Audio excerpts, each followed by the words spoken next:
After a couple years of sponsorship and partnership and a couple weeks of competition, Qatar got its proper Concacaf baptism on Thursday night in Austin, Texas.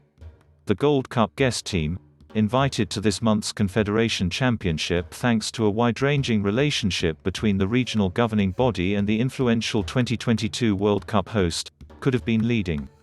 In fact, it should have been leading a young US side following a dominating first half. But their semi-final somehow still was level when, after a lengthy VAR intervention, Qatar was awarded a penalty as the hour mark approached. The referee had made his decision, but US midfielder Kellyn Acosta wasn't going to let it go. He argued. He gestured. He stood right behind Qatar's Hassan Al-Haydos, the visitors' most experienced player, as he waited and waited for permission to kick. Even after Acosta was steered from the penalty area, he continued his histrionics, increasing the collective commotion and involving several other players in shouting and shoving. Multiple minutes elapsed. Al-Haydos was rattled, and the veteran with 144 caps curled his penalty meekly over the bar.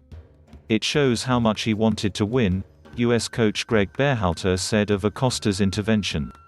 Scott Wachter, USA Today Sports welcome to CONCACAF, and thanks for coming. Acosta's brilliant bit of gamesmanship, the sort of dark arts that have bedeviled the US against other regional foes, was the first turning point at Q2 Stadium. Qatar had done everything right, but it hadn't been rewarded. These games require more, and the Asian Shoms were shaken. Berhalter then unleashed a wave of subs. The US found another gear and Gyasi Zardes did the honors, scoring the 86th-minute goal that sent the Americans to another 1-0 victory, their fourth of the tournament, and Sunday's Gold Cup final in Las Vegas. They'll play either Mexico or Canada, who met later Thursday in Houston.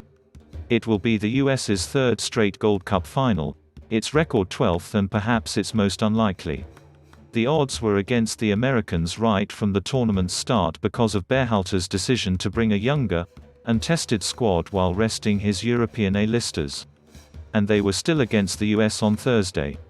Qatar was the Gold Cup's highest-scoring team, a cohesive, experienced force whose players averaged at least 50 more caps than the USA Maroon victory wouldn't have been an upset and, during the first half, it seemed inevitable.